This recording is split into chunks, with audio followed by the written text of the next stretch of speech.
Liquor scam జరిగిందా లేదా అన్నటువంటి విషయానికి వస్తే నేను ఒక్కటే చెప్పాను. అప్పట్లో మా అధినాయకుడు జగన్మోహన్ రెడ్డి గారికి తెలిసి అటువంటి స్కామ్ ఏమీ జరిగి ఉండదు. జగన్మోహన్ రెడ్డి గారికి కానీ తెలిసి అటువంటి స్కామ్ జరిగితే ఆయన ఊరుకోరు. నాకు తెలిసి అటువంటి స్కామ్ నా దృష్టిలో లేదు అన్నటువంటి విషయాన్ని నేను స్పష్టంగా చెప్పడం జరిగింది. మీరు పార్టీ నుంచి ఎందుకు వదిలి వెళ్ళిపోయారు, దానికి లిక్కర్ స్కామ్ ఏదైనా కారణమా అన్నటువంటి ప్రశ్నకి లిక్కర్ స్కామ్ అనేటువంటిది నేను నమ్మడం లేదు. జగన్మోహన్ రెడ్డి గారు ఆ లిక్కర్ స్కామ్లో ఉంటారని నేను అనుకోవట్లేదు.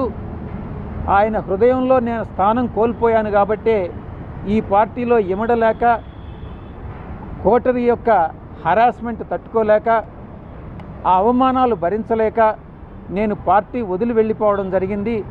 అయినప్పటికీ కూడా దీన్ని నేను అఫీషియల్గా ఆన్సర్ చేయదలుచుకోలేదు అన్నటువంటి విషయాన్ని నేను చెప్పడం జరిగింది.